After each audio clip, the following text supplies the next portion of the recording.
Hello, hello, hello, hello. Happy Friday. How are you doing today? Thank you so much for joining me for another hip release. We're going to be working on the hip extensors today, so glutes and hamstrings, and we're going to get right to it so that we can get on with it nice and quickly, and then you can just get on with the rest of your day. So I'm going to lie on the floor like we did yesterday. We were working on the hip flexors. Now we're doing the opposite muscle. So we're actually going to hug the legs in towards us, and holding behind your thighs, you're gently going to press your thighs into your hands. And as with most of these muscle energy techniques, we're going to find a small contraction, just about 20% of your maximum, and we're going to hold it for 20 seconds. Now this one can be quite challenging to find. You might feel your hip flexors gripping. You might not be sure if you're contracting right. Let's release and stretch the legs out for a moment and bring them back again. So I've found a lot of my clients like to do this with a strap, or you could just use a scarf or a tie or something wrapped around behind your thighs and holding that. And sometimes that can help. You can just allow your thighs to relax into the scarf or tie, whatever you've got, and just find that 20% contraction like that. And release. So yeah, it does take a little bit of a practice to find these little contractions because they're much smaller than you think. Usually we're used to doing movements that we can really feel, like stretching and strengthening. So it can be, you're not sure if you're doing it right, if you know what I mean. But trust me, you are. You just have to find that small contraction, which is going to send the signal from the brain. Let's release. Send the signal from the brain to the muscles to get them activated again. If either they've gone into spasm because perhaps they're overused, overcontracted, or perhaps they haven't been used enough and they've just stopped. The brain's decommissioned them because you're not using them.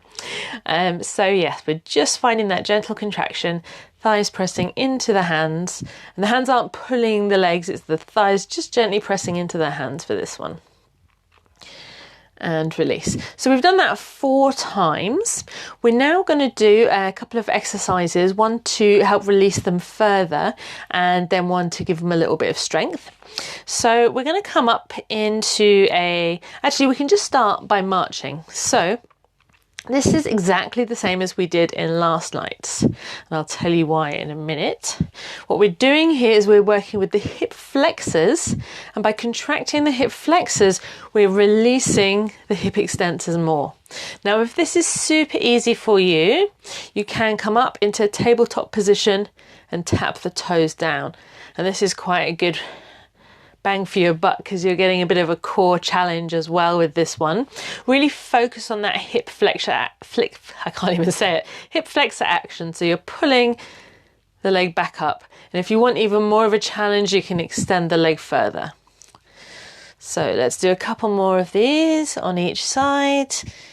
Get those hip flexors really working. And last one. And release. So now we're going to do a little bridge to strengthen the hip extensors. So once we've released them, we want to strengthen them as well. So contracting and lifting the hips up, squeezing the glutes and bringing the hips back down again.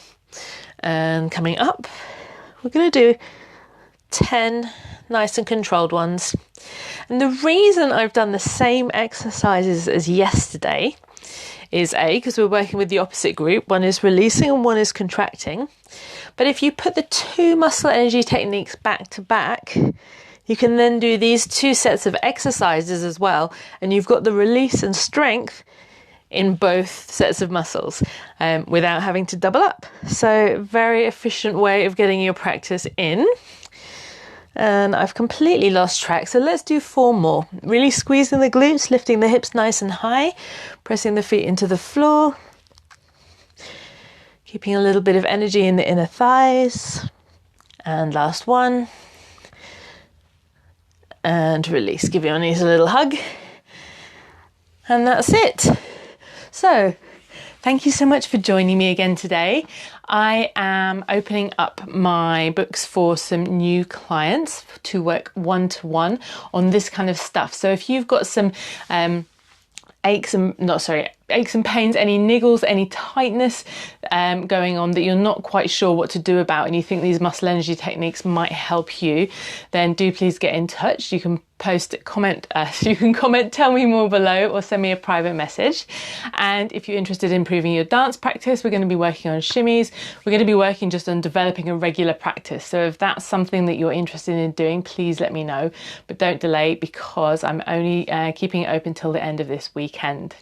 And if you have any questions at all, please do let me know. Drop a comment in the box below and let me know how you get on with these.